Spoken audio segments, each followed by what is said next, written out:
unexpectedly, what I got from this shared space together is, what does it mean to be fully human in all of us, like in all aspects of what gives us joy?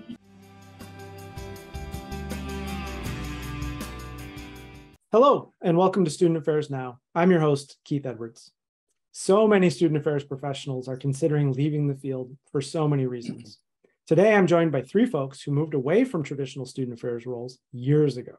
I think these folks will be able to share some wisdom and insight about their experience that might help those of you considering leaving the field think more deeply and hopefully make a better decision for you, whatever that is. Thank you for joining me today. I'm so excited to learn from all of you.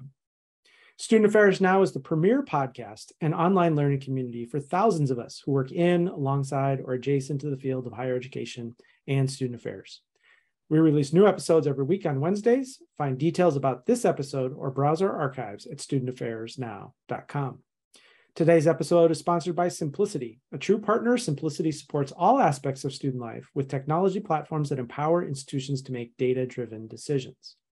This episode is also sponsored by Vector Solutions, formerly EverFi, the trusted partner for more than 2,000 colleges and universities. Vector Solutions is the standard of care for student safety, well-being, and inclusion. As I mentioned, I'm your host, Keith Edwards. My pronouns are he, him, his. I'm a speaker, consultant, and coach, and you can find out more about me at keithedwards.com. I'm broadcasting from Minneapolis, Minnesota, at the intersections of the ancestral homelands of both the Dakota and the Ojibwe peoples. Let's get to the conversation. I'm so excited to have all three of you joining us today.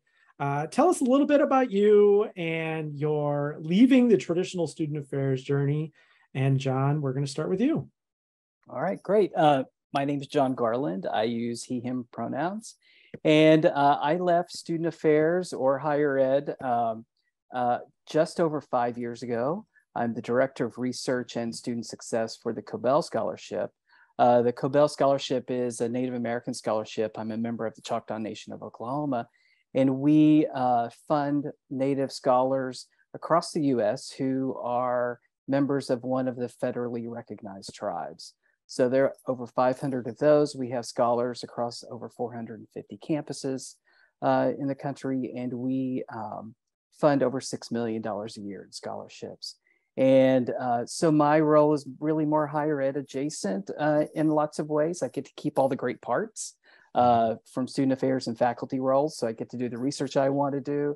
I get to do the student interaction parts I want to do, and really get to sort of be in everything that's important to me at this point in my career. So that's sort of a broad overview.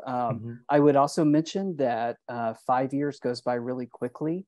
A lot of my anxieties that I had when I left student affairs really didn't come true. I'm still connected in the ways I want to be connected. I still do the things I want to do professionally. And so if there's one thing I could say right off the top is that some of the anxieties I think are normal, but the connected pieces, the professional pieces for me anyway, remain solid through my transition. That's great. I relate to so much of that. And before you left, you were in a faculty role, right? So maybe you could say just a little bit about that, because I think we're often talking about practitioners leaving, but you're here to represent sort of a faculty move. Sure. Well, many of us are partnered, and so we also have to navigate dual household careers. And my husband is an academic administrator. And so when he goes somewhere, then I also have to figure out what I'm going to do in this case. And so I took a faculty position when he took a dean position, and loved every minute of that. And then when he took an administrative position back in DC, then that was my point at which I was like, what am I going to do? And that's when the Cobell opportunity presented itself. And therein lies the opportunity, I think, to really reconsider one's career, and the pathways that we think are typical sometimes aren't maybe the best pathway for us. And so taking a chance at moments like that can be really beneficial. Awesome. Well, thank you for being here, John. And Rita, tell us a little bit about you and your journey. Hi, everyone. I'm Rita Zhang. I use she, her pronouns, calling from the indigenous territories of the Ohlone people. also called Oakland, California. I'm many things, but currently I'm calling in as the founder of Community Roots Financials. I hold and facilitate space for communities of color on our financial empowerment needs. That looks like a sprinkling of consulting, facilitating workshops, and also financial coaching.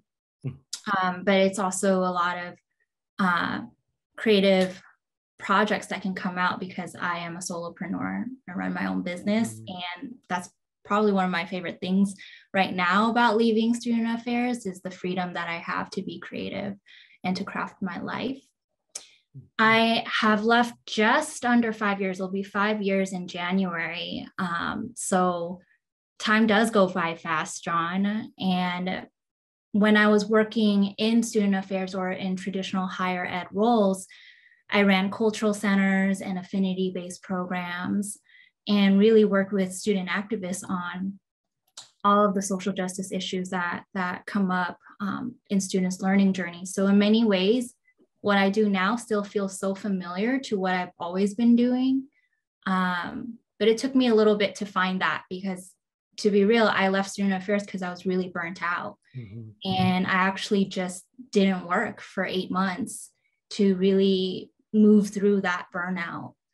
And I didn't know if I would keep going in terms of working in the way that I've always worked in social justice work. But I found my way back and happy to be here now today with you all. Wonderful. Wonderful. And Eric, tell us a little bit about your journey. Yeah, so I am Eric Mata. I am calling in or speaking in from Milwaukee, Wisconsin, also a very indigenous area of the United States. And I am currently a recruiter at a company called Corn Ferry. So they do recruitment process outsourcing for other. So essentially, we do recruiting for other companies. And maybe we can talk more a little bit about that later. But prior to coming into the field of talent acquisition, I worked at as an assistant director in multicultural affairs for a school in Chicago. And I actually, in a lot of ways, now that I've spent some time thinking about this, I stumbled out of higher education, student affairs. It wasn't necessarily a transition that I wanted to make, that I was necessarily ready to make. Rita, you talked a little bit about, being at a point where you needed to be out of the space. That wasn't necessarily my experience. I had actually, we had decided to move to Milwaukee from Chicago, me and my family.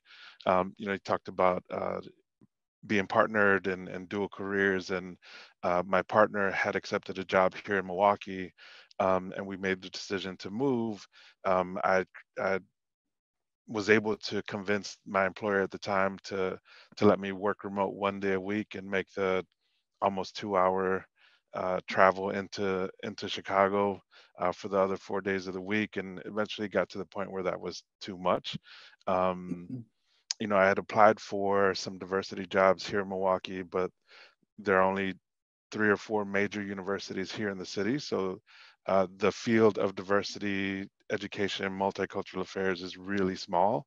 And, I got denied for a director position and used that as an opportunity to rely on my network of folks that, essentially put it out on Facebook that I'm moving to Milwaukee. And if anybody knows of anything, to let me know. And a friend of mine reached out to me. Somebody I had met at one of the social justice conferences, I believe through ACPA. I think it was in Kansas City or something like that. And she had left the field and was working in this talent acquisition space.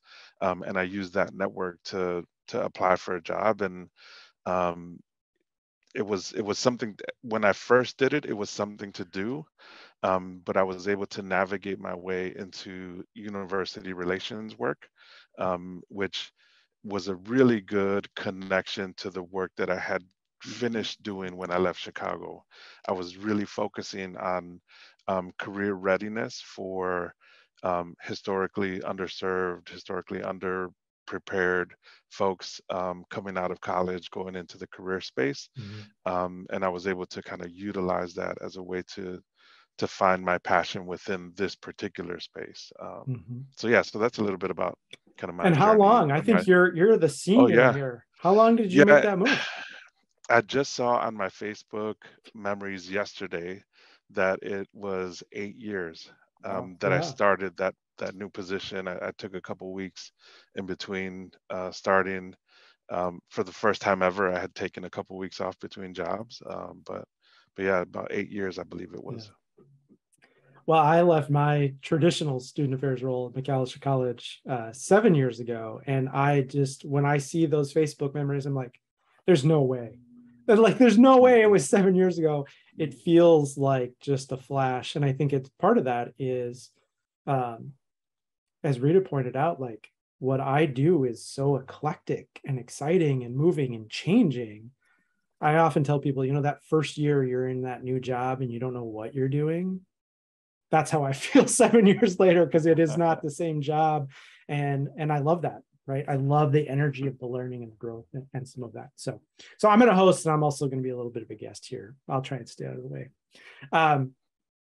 Well, Eric, we're going to come back to you, but here's a long preamble to a question. And our guests have had this question and they're ready for it. So there's lots of talk about people leaving student affairs. And as Rochelle Pope talks about with us, our co-host, this has always been the case. Student affairs has always been losing people, and this seems different. Also, people leaving student affairs is not always a bad thing. Some should have never been in student affairs in the first place and got talked into it by a trusted mentor who needed to fill a grad program, or who knows what, and maybe are on to something that it has always been a better fit. Others have evolved and grown and are ready for new challenges and new roles and new situations.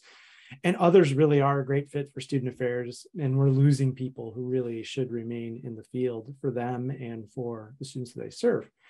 I expect our audience to listen to this to include folks who are thinking about leaving, or folks who are concerned about all the people leaving and want to better supervise and lead organizations, so that we're keeping folks, especially keeping the folks who really want to stay and can really benefit. So I've asked our folks today to look back at their experience and what are 3 key lessons you've learned in your transition and since that you would highlight for others. As we mentioned, we've got folks who've not only done it, but they've done it and had quite a bit of time to think about it and reflect, and that's really the perspective. So Eric, what are some 3 key lessons that you've learned in your transition that might benefit others? Yeah, that's a really great question. I spent some time thinking about this. I think the first thing that came to mind is, at some point in our careers within student affairs, we get to a point where we have to, or we get to, I don't want to call it a breaking point, but we get to this place where we are making choices about who we are as people outside of work. And sometimes at some point in our careers, those choices that we make come up against the choices that we have to make at work, or the choices that we're forced to make at work. And for me, that revolved around family, right? And the decision, the choices that my partner and I made to start a family. So it when we had our first kid in Chicago, it made it a little bit more difficult to say yes to staying late at work and doing after 5 events, after 5 p.m. events, not just that are work-related events with students and whatnot, but with colleagues that want to go out after work and do all of those things. When our daughter, our oldest, got to be close to school age, we did some talking to folks around the city of Chicago about the school systems, and made the decision that we wanted our kid to have a great education, but didn't want to deal with some of the challenges in navigating a really large public school system, because we wanted our kids to be in public schools. We didn't want to go the private school route.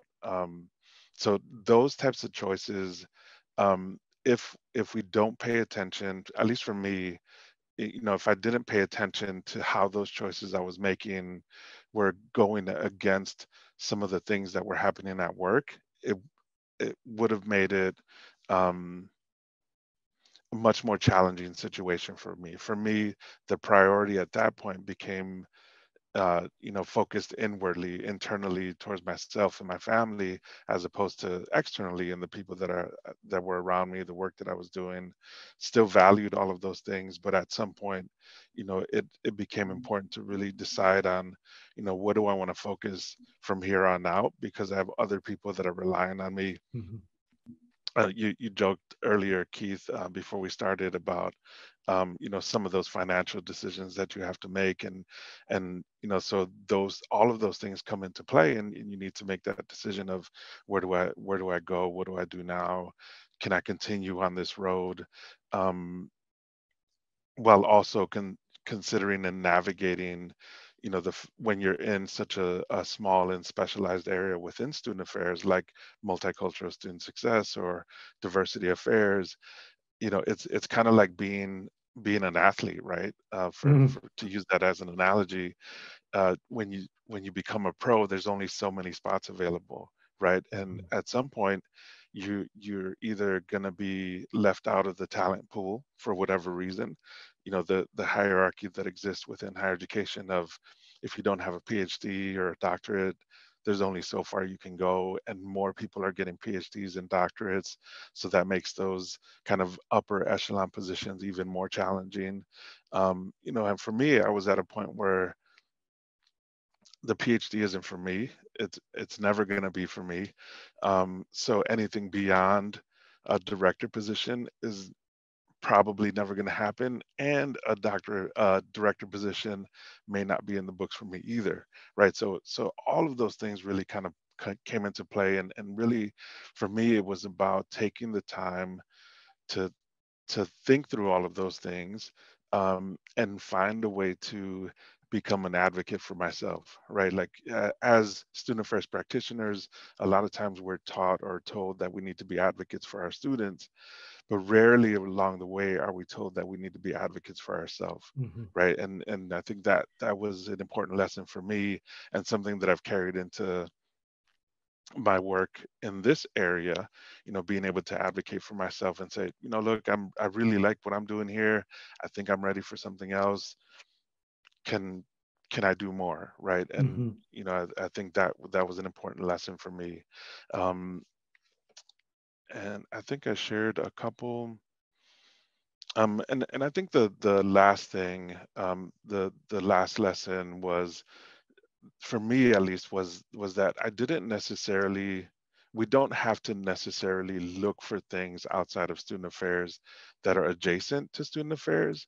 I think oftentimes you see folks that leave student affairs, and go into consulting, like you, Keith, and a lot of the folks that I knew, from when I first started out in the field, that went out and got their PhDs. They're all doing consulting work. That doesn't always have to be the case. Doing financial literacy. I know that's a very small way of talking about the work that you're doing, Rita, but that isn't necessarily student affairs adjacent, right? So I think it's important to kind of think about that. As folks, if folks are thinking of leaving the field, that's something to really think about. Yeah, so I guess I'll stop there, and I have some other thoughts, but I want to kind of go to other people, see what other folks say, and maybe bounce off of those. Beautiful. Thank you, Eric. Rita, what are three key? Oh, before we go to Rita, I just want to say, I was hearing, Eric, you say a lot about sort of thinking about your life, not as an employee, but as a person. And I think that's something that I would offer those who are supervising student affairs professionals worried about people leaving, is people do not want to be treated like employees. They want to be treated like people who have families and kids and interests and all of these things. And so I think that was really great to hear you talk about that for yourself, and I think also in thinking about others. But now to Rita. Rita, what are three key lessons that you would offer that you've learned in your journey so far? Yeah, well, first I want to just say, Eric, what you were sharing was feeling so resonant for me. especially when you started with who are we outside of work? Like that hit me in my gut. And I think that's so true. And I think it's particularly resonant because I think my departure from student affairs was it felt like so hard. Like I didn't stumble out of it like you. I felt like I had nothing else left. And I have the perspective now, looking in retrospect, my whole exit was a accumulation of so many things happening for me at that time. But at the core of it, and that's why I do my work now at Community Roots, is my own unlearning of capitalism, even within me, and that I don't dream to labor. And it's kind of like hard to like piece out, I think, for me 5 years ago, because I worked in social justice spaces. I worked in spaces that were all about anti-racism, anti-oppression. And we had such sharp analysis of all of those things. But when it came to the work, the dichotomy of all the things you were saying brought me back. I was like, oh yeah, all those late night things that we had to go to. And I would choose that because I wanted to be there with students and for students, or constant onslaughts of just crises, like campus crises, and just needing to stay up, like racking my brain every night, being like, okay, how do I respond? How do I like push administrators to respond in an ethical way, in a values aligned way? How can I hold the healing circles for students? And throughout all of that, it was always external, like the people I served. But really, it was what was also happening was my own unlearning of my relationship to working and productivity, and also value that my self-worth is not just tied to how I was performing in the job. But it's hard to see that because I didn't see my work in student affairs as a job. I saw it as my passion and my life's work. And identity. And my identity, right? And so I think the lesson that I really found is after I left, it's kind of one that those things I care. So before I started Community Roots, I was burnt out. So I didn't work for like 7 months. And then I did a stint in an IT company, a for-profit IT company, which I was recruited to from other burnt out ex-higher ed people. That's how I got it. I knew nothing about IT. So I thought it was really funny that they hired me, because I was like, I don't know anything. Anyways, but how did I get here? So I think at the IT company, I started because I literally did not care about IT and computers. It was like a lesson for me of, hey, things I care about don't have to just be in what I work for. And through that re-energizing process, because my work didn't deplete me so much, I was able to go back to the community spaces in the Bay that I've always organized with and have been partners with and in community with. And I found that, hey, these things are still important to me, and there are different ways that I can make that happen. And then ultimately, the other lesson I got to was, I actually do want to be doing this work still as work, like capital W work. But there are different ways that I can make it happen in a way that is more harmonious and balanced, so that I can. So my like personal goal in my business is I never want to work more than 30 hours a week.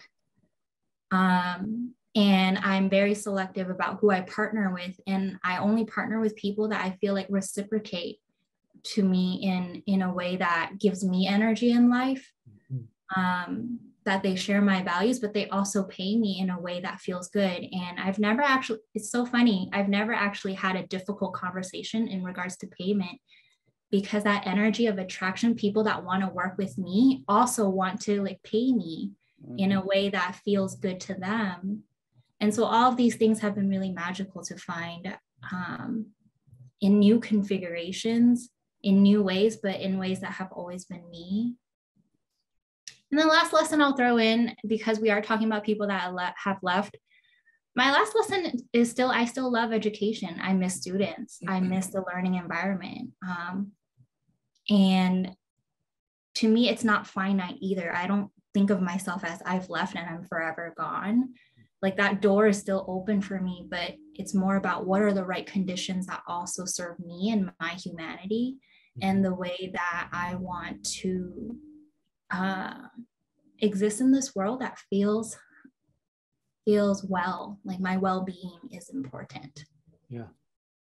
I love you talking about unlearning, which I think I used to think I needed to learn more things to be smart. And now, particularly having very young children, taught me that they're wise not because of what they know, they're wise because of what they don't know. And our baggage and our trauma and our oppressive socialization and all of that unlearning, I so relate to that. And I love you bringing in the identity and the connection with that. I certainly experienced that. This is who I am, rather than a thing that I do or a thing that I'm committed to. And it's also reminding me, even for people who aren't looking to leave, that maybe you can think about decoupling your identity from your work so you can be better in your work. That's right. Steve Herndon has talked on 2 of these podcasts, one on trauma stewardship and one on rethinking residence life, about when our identity or when our job becomes our identity, all the conflict, I can't think of clean words to say it, the conflict, the drama, the obfuscation that we do to others and that we do to ourselves in that way, and decoupling that identity can give us that healthy non-attachment to help us see things. Go ahead, Eric. Right before I was leaving, there was a big push. I don't know if it was just where I was working, but maybe across higher education, student affairs, around moving away from work-life balance towards work-life integration. And that was probably is, and I don't know if folks want to email me about this after they, but that is one of the biggest lies that managers, directors, hiring managers, people managers can push on their staff within really any field, but especially within higher education, right? That integration is what gets people in trouble, right? It's what makes people want to work, or feel like they have to work 80 hours a week, that they can't leave they can't leave work at the office. They have to bring it home with them. So I don't know. I hope I don't get you in trouble, Keith, by saying that. No, get us in trouble. You're free, man. Go for it. I remember you're telling a story. I remember proudly feeding my infant daughter as I did emails on my phone, and thinking proud of, look how productive I am, look how dedicated I am. It's 7:40 at night, I'm knocking out these emails. And now I look and I'm just disgusted with and no boss told me to do that. No one said you had to do that. That was certain cultures that sort of supported that. And I did it to myself. John, I want to turn to you, because I think we often leave faculty out of this.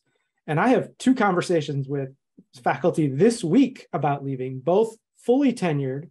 They're not in student affairs, but they're in other faculty roles, just thinking, I want something a little bit different. And so what are some of the lessons you've learned in your transition?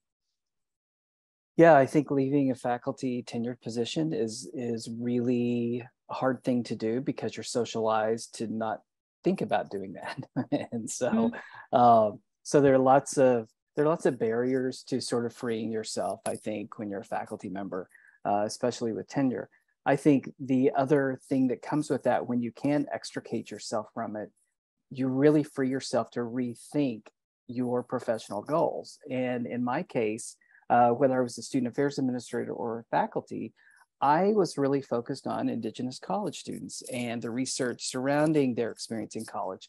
And I had spent 15 years in higher ed, going to conferences, talking about the need for addressing the invisibility of Native students and their data within higher ed, and going to every point at which I thought I could make a difference. And so whether it was journal boards, I would go to them and say, let's talk about the ethical implications of leaving Native students out of data sets that you're publishing. Let's talk about these things. What can we do? How can we address this? And I found that I was just continually talking till I was blue in the face and nothing was changing. And so for a while I thought, well, my message isn't getting through, so I have to change my message. So I would change my audiences and change my message. And when we were moving back to the East Coast, I thought, you know what, this is a really good opportunity to rethink my goal here. And my goal is to really inform and be data inclusive in higher ed with Indigenous college student data. And at that same time, there, sort of serendipitously, there was a scholarship being born called the Cobell Scholarship. And it really got me thinking about how much data they might have, how much data Indigenous scholarship providers might have, and which then prompted some conversations. And I thought, you know what? There is real opportunity here to take this data and begin informing higher education about what they're missing. Mm-hmm. And through that work and through the last 5 years, our scholarship partners with the other 3 large Indigenous college student scholarship providers. We have gotten 2 very large grants in the last 5 years to begin sharing our data and building infrastructure and, in essence, building a research center. And so we're using that sort of energy because it wasn't happening in higher ed. And so I took advantage of what wasn't happening, try to fill that gap and think about what my professional goals are in relation to that. So I would say that I'm much more fulfilled now than I was before. I'm more professionally connected, I think, than I felt before. I'm actually more, I would say I'm happier. It's a strange way to think about it, but I'm actually happier doing this work in this way than I was before. And I don't know what that says about higher ed. I don't know what that says about the barriers that are constantly in place in higher ed to keep us from sort of actualizing our professional goals in those spaces, but they're there. And I think they're different for all of us. But that's one of the big lessons I learned, that when you're free from that, you can really rethink your professional goals in ways that matter more to self. And so I think that's my big takeaway. The other big takeaway was I didn't miss out on any professional opportunities. So right now I'm serving as associate editor for New Directions for Student Services, which is sort of one of those cornerstone publications in student affairs. I mentioned before we came on the air that I'm also on the foundation of the ACPA Foundation Board. And so thinking about how I can continue my higher ed service has also been an important component for me. So I want to stay connected to higher ed, but I want to now see it as service to the profession. And so I construct it that way. So those are my service opportunities. But I think the other big lesson for me is, and I came on 5 years ago and started working remotely right off the bat. And that ahead of your time. Yeah, that was not standard then. And so I sort of jumped a lot of hurdles and learned a lot of lessons. And then when it happened to lots of other people during the pandemic, I found that, the things I had struggled with before, I hadn't realized how much I had sort of overcome when you think about working remotely. And so there were lots of lessons I was able to share through that process, but also I think that opens up opportunities for us as former student affairs folks to talk about, there are really new opportunities that didn't exist when we all transitioned away from student affairs because of work from home opportunities now. And so I think the landscape has shifted, and I think it's really easier for a lot of folks in student affairs to think about not being in student affairs or doing something adjacent or doing something different and still be completely fulfilled or fill those gaps that they really needed to think more critically about in their lives that need extra attention. I love that you're reminding us to center purpose, because that was a huge part of and I'll describe what led to my leaving, was a personal transformation. And I think all of us feel like we have purpose, but if you can't say what it is, then you can't make decisions based on it. And I think we often get caught up with externally imposed purposes, right? The purpose that our family wanted for us, the purpose that John and I were at the University of Maryland, the purpose that Susan Komovess wanted for us, right? Sure. And the hardest ones to give up are the ones that are compliments and come from people who we love and admire, as we both love and admire Susan, but that was not my purpose. And when you someone get clear, says you're so good at this, I know you should keep doing it, and you're like, yeah, I may be good at it, but that's not what I want to do. Maybe. Yeah. And so if you can let go of what the external purposes you've taken on and figure out really what is it that you want? What is your purpose? Yours, not the shoulds, not society's, not your parents, not your mentor, not what is your purpose? I tell my coaches and clients all the time, once you get clear about your purpose, the rest is just strategy and execution. That's right. And it sounds like you got really clear about your purpose rather than focusing on here's a path I'm on. What's my purpose? Oh, there's lots of paths here.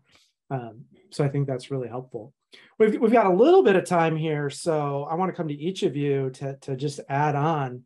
Rita, what else would you want folks to think about or hear if they're thinking about this? I think for me, one of the things that is important, especially for folks who are listening that are managers, that are people managers, there's an article that just came out last Tuesday, in higher ed jobs that talked about, remote work policies and salaries being a huge contributor to people wanting to leave the field. The salary thing, it has always been an issue. At least in the time that I was in higher education, it's an issue now. My partner is looking for work, looking for a new job, and salary is an issue there for her as well. But the remote work one, I think, is one where people managers have an obligation or a duty to really consider for their employees. We were able to be 2 years remote during the pandemic for a lot of folks within student affairs, adjacent areas, recruitment, all of those areas, career services. They were able to do it. They were able to get it done. They were able to be successful in that work. And now that quote unquote COVID is over for a lot of folks, they want to bring folks back into the office full time. And there needs to be some flexibility there. My partner is fighting with her boss so that her employees can get 1 day remote a week. When she works in admissions, so they're out in the field anyway, doing remote work. So why not provide that opportunity for them? And it could be an option. I did it for 6 months when I was in my last role within higher education. I'd worked every Friday from home. I was able to do that. I was able to navigate that, still be productive. And as people managers, they have to really take that into consideration because that's one of the things that they probably have some ability to make a change in within the scope of their work. So I would just say that that's one thing. And I think the purpose thing is really important as well, to kind of go off of that. And really just add that that purpose for yourself doesn't have to be within the student affairs space either, right? Like you were saying, Keith, a lot of times that purpose is kind of put on us. I think you'd be good at this. I think you'd be good at that. And sometimes, that purpose is very different, and to be able to have the courage to follow that purpose is really important, and but also very challenging. It's very difficult that desire to pursue that purpose outside of the work that you're currently doing can be very challenging, for sure. Yeah, I think people often ask me about, I've been doing this for 7 years on my own. People say, oh, is it hard? Is it hard? I tell people all the time, the hardest part was the decision. That's right. The decision was the scariest. That you said courage, and that was the moment I needed courage, was the choice. I'm going to do this, because that was really hard. Rita, what else would you add here? I'm really glad, Eric, that you brought up salaries, because I think from my experience, I think focusing too much on purpose was part of why I was in turmoil for a little bit. And I actually coach a lot of folks in nonprofits right now and in higher ed or justice focused type of work, but get so underpaid. And I think there's a real pragmatic part, and this is going to be different for everyone, right? But if we, of course, purpose is important, and what do we need for our security needs? And a lot of times that's also our financial security needs. And that it's also not like a either or thinking. It's not, I either can do a purposeful job and be underpaid, or make a lot of money but sell my soul. And I think that's a little bit of what I got from what you were sharing, John, that I think from my perspective, higher ed is just so rigid and so slow to move because of these institutions, right? And there are many ways we can do our work and have our security needs met if we can think creatively. And when we talk about liberation, I think it's always in the theory, but my journey even into my solopreneur practice has been very much personal, of like, liberation also means allowing myself to imagine something different, even though I didn't know we had the Maryland connection, right? I went through the Maryland program, and everyone loves student affairs. And speaking of Susan Comavez, I was thinking about her because she had us read this article on people leave student affairs after 7 years. Like, that's the attrition rate, right? And as I was prepping for this podcast, I was like, oh yeah, I totally fell into that statistic. So it's both and, I think. And the thing I also want to say to maybe folks, it's not just higher ed, it's in a lot of our workplaces.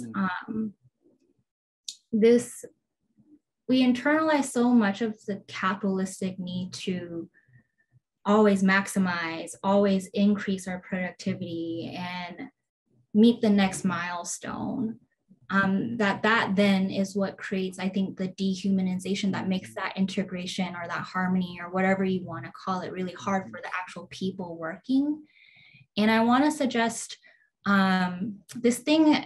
I've been reading a lot and doing more work in solidarity economy work, right? Like, what are different ways we can structure our economic ways that we are in community? And this notion of degrowth, right? If we keep growing and we keep always pushing to like do the next better thing, or have this year we got 150 students for this conference, next year we're going to get 200, that is unsustainable.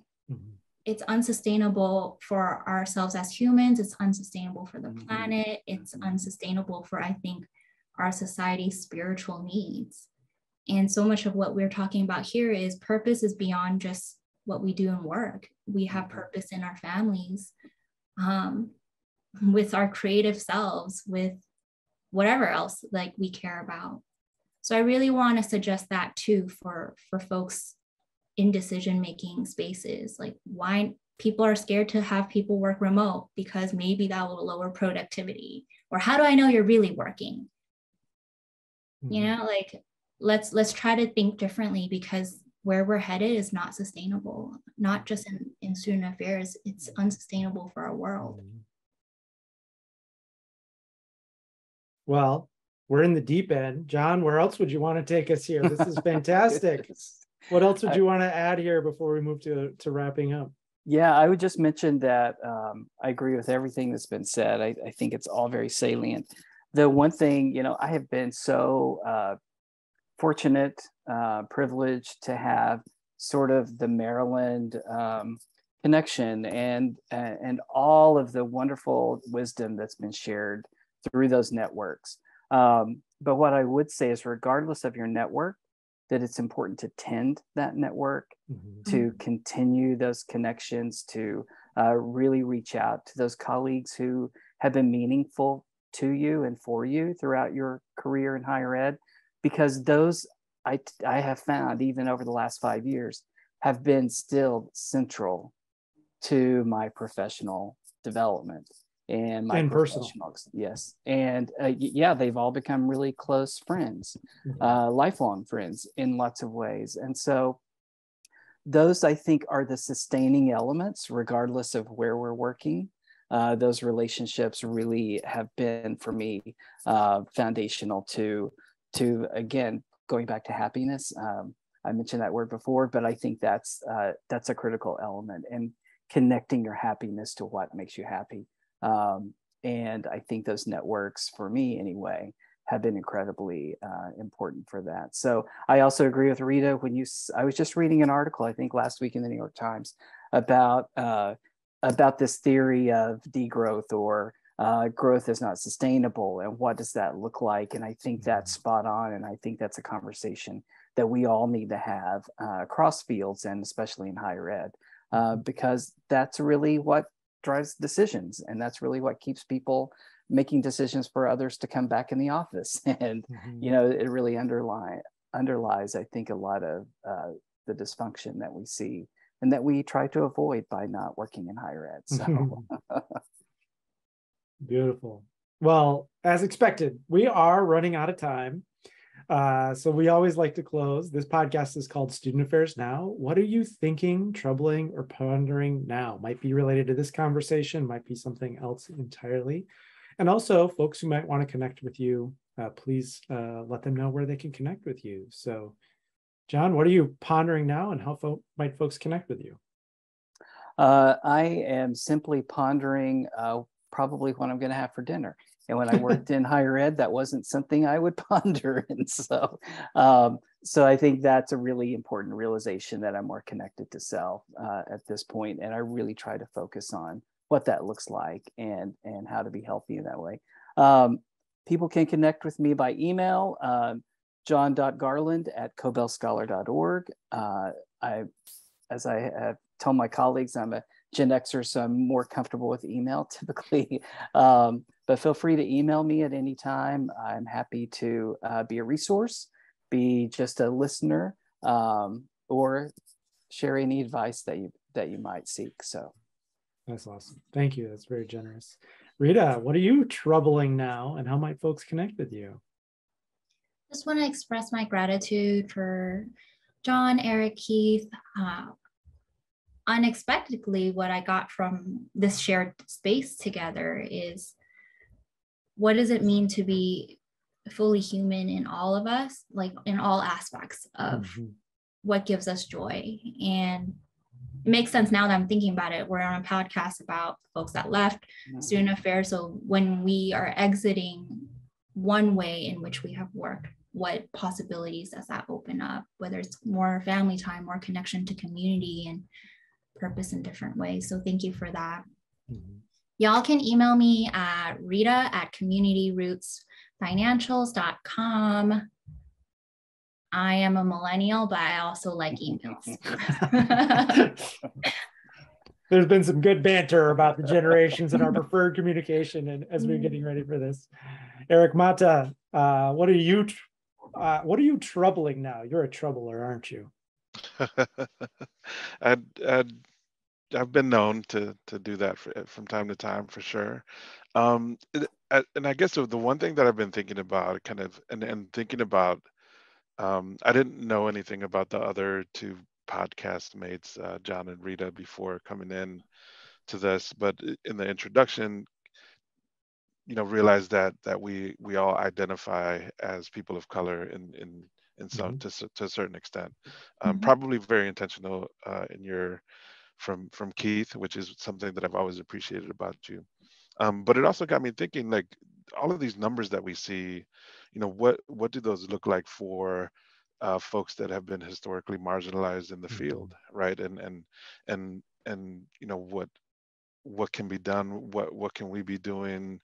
What can other folks in the field be doing to continue to support the conversation around departure, what that looks like, if that should happen, things like that. So that's kind of what I've been kind of thinking about throughout the last couple of minutes that we've been on. A lot of great insight has been kind of put out there, but so I won't, I just want to echo what other folks have been saying. But if folks want to get in touch with me, I'm on LinkedIn. I'm more of a lurker on social media than anything else, and a sharer. I lurk and I share. But if folks do want to reach out, you can reach me via email as well, Eric, ERIC.MATA@gmail.com. I'm old enough to have Gmail as my primary primary email address. But yeah. Well, wonderful. Thank you. Thank you for closing us out that way. And I think it is perhaps an interesting paradox that marginalized experience is what brings many people into student affairs. Mm. Right? I finally felt seen here. I finally felt connected. I finally saw someone like me is what brings people into student affairs. And it might at the same time be the experience that is having people leave student affairs, looking for something different in that. So that's an interesting paradox that I'm thinking about for the first time. Thanks to the three of you so much. I knew this was going to be great, but I didn't know it'd be filled with so much emotion and connection. So thank you to all three of you for bringing that. This has been terrific. And sharing your experience and your wisdom has been beautiful. Thanks also to our sponsors of today's episode, Simplicity and Vector Solutions. Simplicity is the global leader in student services technology platforms with state-of-the-art tech that empowers institutions to make data-driven decisions specific to their goals. A true partner to the institutions, Simplicity supports all aspects of student life, including but not limited to career services and development, student conduct and well-being, student success, and accessibility. To learn more, visit simplicity.com or connect with them on Facebook, Twitter, and LinkedIn.